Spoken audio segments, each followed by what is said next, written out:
Lalpur green valley পার্কের Russian দেখে তো আমরা পুরাই ফিদা। আজকে হুট করে কোনো প্ল্যান প্রোগ্রাম ছাড়াই আমরা চলে গেছিলাম লালপুর গ্রিন ভ্যালি পার্কে। বাংলায় একটা কথা আছে না, এলাকার ফকির ভিক্ষা পায় না, বাইরের ফকির এসে ভিক্ষা করে যায়। তেমনি আমার বাসা লালপুর হওয়া সত্ত্বেও আমি গ্রিন ভ্যালি পার্কে যাবো করে যাওয়াই হচ্ছিল না।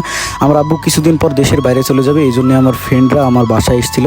তাদেরকে নিয়ে জুম্মার নামাজ পড়ে এবং দুপুরের খাবার খাওয়া শেষ করে হুট করে লালপুর পার্কে চলে যাই আমরা 3টা কি 3:30টার সময় বেশি ছিল না। আর শীতের সময় দিনটা অনেক ছোট, এই জন্য আর কি ঘুরে আমরা তেমন মজা পাইনি। যাই হোক, লালপুর গ্রিন ভ্যালি পার্কের রাস্তা ঢুকেই তো আমরা 3টা অন্য গ্রহের জীব দেখতে পাই। এদেরকে মনে হয় চিড়িয়াখানা থেকে ছেড়ে দেওয়া হয়েছে।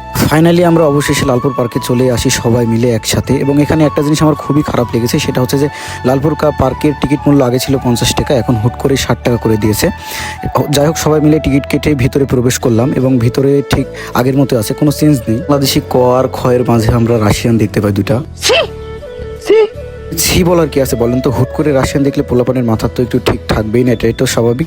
যাই হোক, আমরা একটু রাইড দিয়ে 2-3 ঘন্টা লালপুর পার্কে ছিলাম। যাই হোক, হাতে বেশি সময় ছিল না, এই জন্য আমরা বেশি এনজয় করতে পারি না। যাই হোক, আপনাদের ভিডিওটা ভালো লাগলে অবশ্যই শেয়ার দেবেন। আমার ফ্রেন্ডদের আমি বিদায় দিয়ে দিই আমার বাসার কাছে এসে, তারা রাজশাহী আবার ব্যাক করবে, সন্ধ্যা হয়ে যাচ্ছিল এই জন্যে।